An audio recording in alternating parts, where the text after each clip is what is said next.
হ্যাঁ ভাইয়া, আমি এখন আছি কালো পীরে। আসছি বিয়ের কার্ড দেওয়ার জন্য আমার বোনকে। সকাল 11টার দিকে বাড়িয়েছি। ছোটো গাড়ি একটু ব্রেক দিল, ইঞ্জিন গরম হয়ে গেছে বুঝছেন।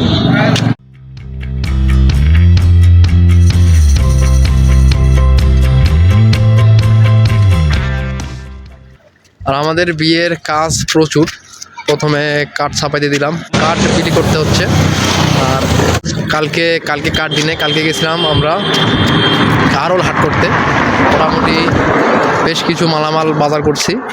ভাইয়া, আমি আসছিলাম কারোলে বাজার করার জন্য, বিয়ের বাজার করতেছি। প্রায় 12টার দিকে আসছি, এখন 3:30 বাজে। অবশ্য সব বাজার হয় নাই, এখনও অনেক কিছু বাকি আছে, আরও বাজার আছে, সেগুলো করবো সামনের শনিবারে। আর পত্র আজকে ধরো আমি 2 দিন দিচ্ছি। এখন যাব দিদির বাড়িতে, আর বেশি দূর না, মোটামুটি আর 2-3 কিলোমিটার রাস্তা।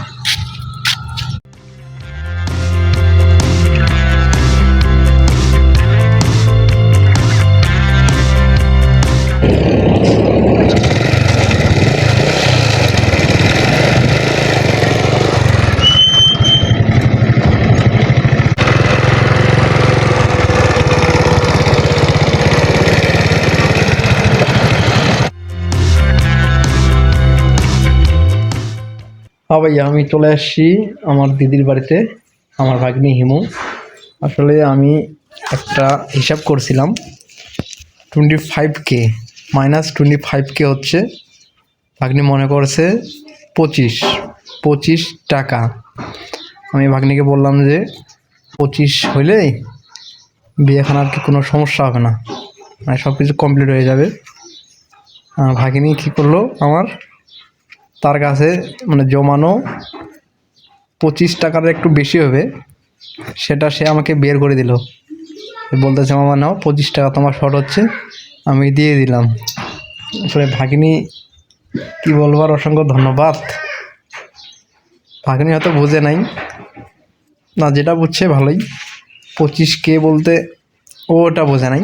যাই হোক, তা ভাগ্নিকে অসংখ্য ধন্যবাদ। 25 টাকা ভাগ্নি আমার লাগবে না, বুঝছো। আমি টাকাটা নিতে পারবো না, দেখি টাকাটা। সে হাঁটি বাড়ির জন্য টাকা জড়ো করছে, আর সেটা আমার হাতে তুলে দিচ্ছিল আর কি। এটাই হচ্ছে ভালোবাসা।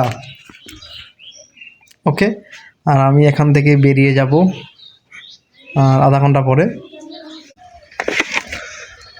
ভাইয়া, এখানে দিদির বাড়িতে পত্র দেওয়া শেষ। আমি এখন এখান থেকে বেরিয়ে যাচ্ছি, এখন ডাইরেক্ট যাব বাসায় একবারে।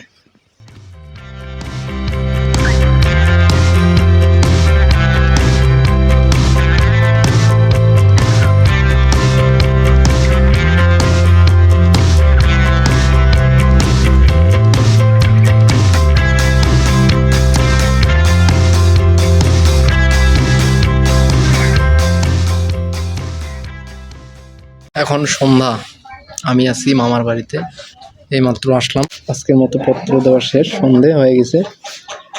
দিদির বাড়ি থেকে আসার পরে আমি গেছিলাম আমার বন্ধুর বাড়িতে পত্র দেওয়ার জন্য। তারপরে ঋতুর এক বান্ধবী, তার বাড়িতে দিলাম। আরেকটা জামাইবাবু, পিসিত জামাইবাবু, তাদের বাড়িতে দিলাম। তারপরে চলে আসলাম এখন মামার বাসায়।